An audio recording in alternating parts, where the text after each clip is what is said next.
everybody, welcome back to my channel, sushidragonmasters, and today I'm doing another tag. So today I'm wearing this flower crown thingamajig that I haven't worn since I went to the Empire Storm signing, and Sarah J. Maas said she liked it, so it's official that this is the most awesome flower crown ever, because she liked it. That actually means nothing. It's not something that I like to wear a lot because I'm always scared it's gonna fall off.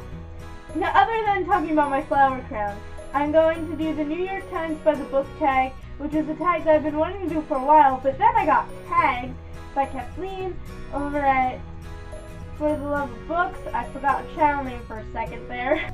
I forget a lot of things sometimes, it just happens. And this tag was created by Marie Berg, and I will put all the links in the description to the original tag and to Kathleen's channel so that you guys can check her out if you have not yet. And now we will get into the questions. So the first question is, what book is on your nightstand now? Which is, what are you currently reading? I don't actually put books on my nightstand. They're either in a basket or they're with me downstairs because I usually read downstairs. But I'm currently reading Shadow and Bone by Leigh Bardugo, which is the first book of the Grisha trilogy, and I'm loving it. I'm like on page 192 or 193. Not sure which one. I should probably figure that out before I start reading it again. And I'm loving it so much. Like, from what I've heard, this series just like isn't the best, but I'm loving it so much. And apparently Six of Crows is better. So my expectations for Six of Crows are like all the way, like way up there. Question number 2 is, what is the last truly great book that you read? I'm gonna go with a list of cages by Robin Rowe, which I'm not gonna go pull out because it's in the dangerous stack that's in front of my shelves. And I don't feel like dying today, so we're not going to disrupt that stack.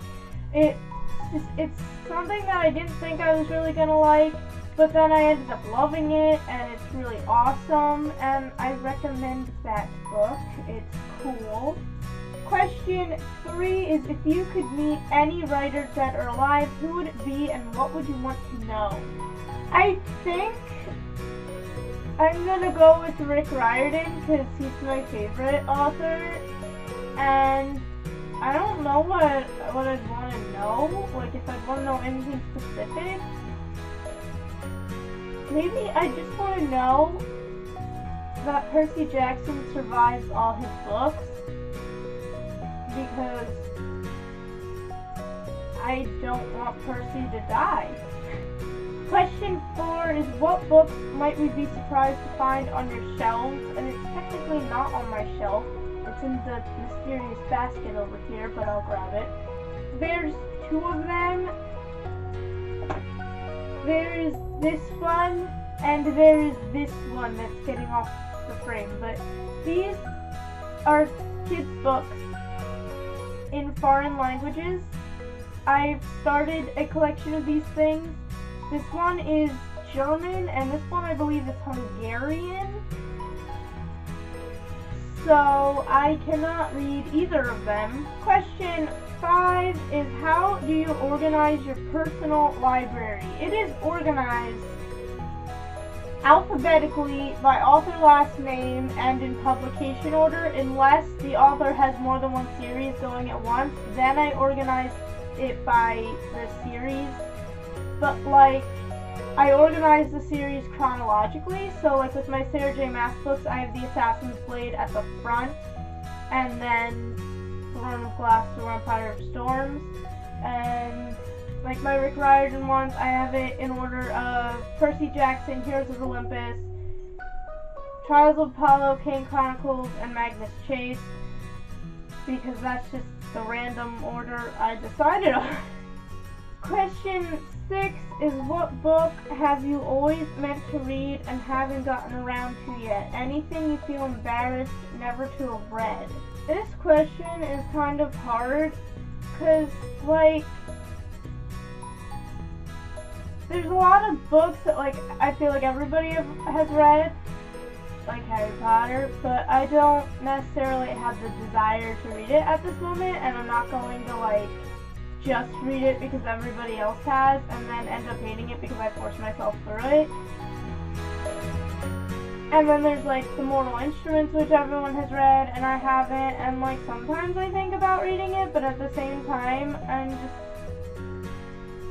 I don't know, like, I mean, it's an urban fantasy, which I don't really read a lot of. Like, if I read a fantasy, it's usually, like, fantasy in the fantasy worlds and stuff like that. I don't normally pick up fantasy that kind of takes place in the real world, except Percy Jackson, and that one I got for review a while ago. But, I mean, one day maybe, but as of now, it's just, like, not something I'm feeling the great desire to read, and so, like, I don't really feel embarrassed about not having read anything, because if I don't want to read it, and I really don't want to read it, I'm not going to force myself to, because I know that if I force myself to, I'm probably going to end up not liking it, just because I forced myself to do it.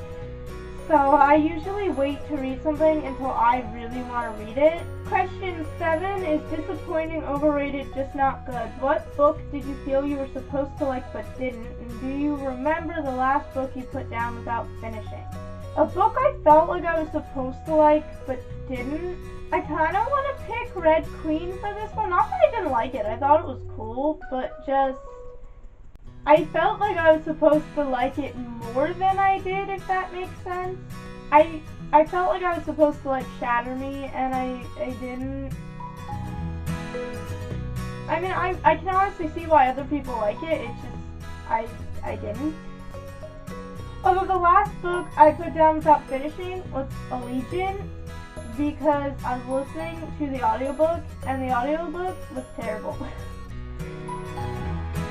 I think I made it like halfway through before I got really tired of a dude in an extremely monotone voice talking about kissing Tris.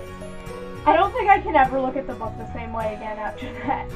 Question 8 is, what kind of stories are you drawn to and any you stay clear of? I am definitely drawn to fantasy, typically like the high fantasy stuff, or anything that just kind of takes place in its own world, or like has some type of kingdom related element to it. I don't know why I like that, but like I really like it when there's like the kings and the princes and the princesses and all that stuff. I really like that.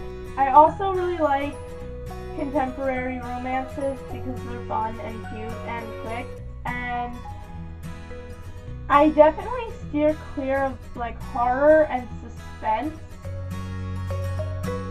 because suspense is not my friend. Question 9 is, if you could require the president to read one book, what would it be? And like this is the one question that I really thought about before filming.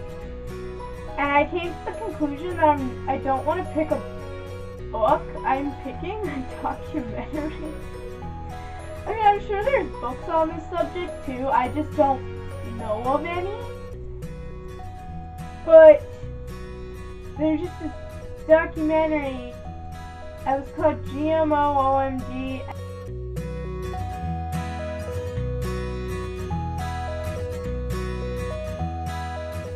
And the last question is, what do you plan to read next? I would love to read Siege and Storm next. I had to look at the back of Shadow and Bone to make sure I was getting the correct second book because I really want to just go through this entire series because I'm really loving the first book. Unless like I get to the end and then find out I hate it, but I don't see that happening because the Darkling is here. So that was the New York Times Buzz book tag. I have been filming for like 18 minutes because I don't shut up. Comment down below and let me know if you agree or disagree with me on any of these questions, because I want to know your opinion. Don't forget to subscribe because I upload videos every Monday and Friday, and subscribing will give you a little notification when that happens, and I will see you guys next time. Bye!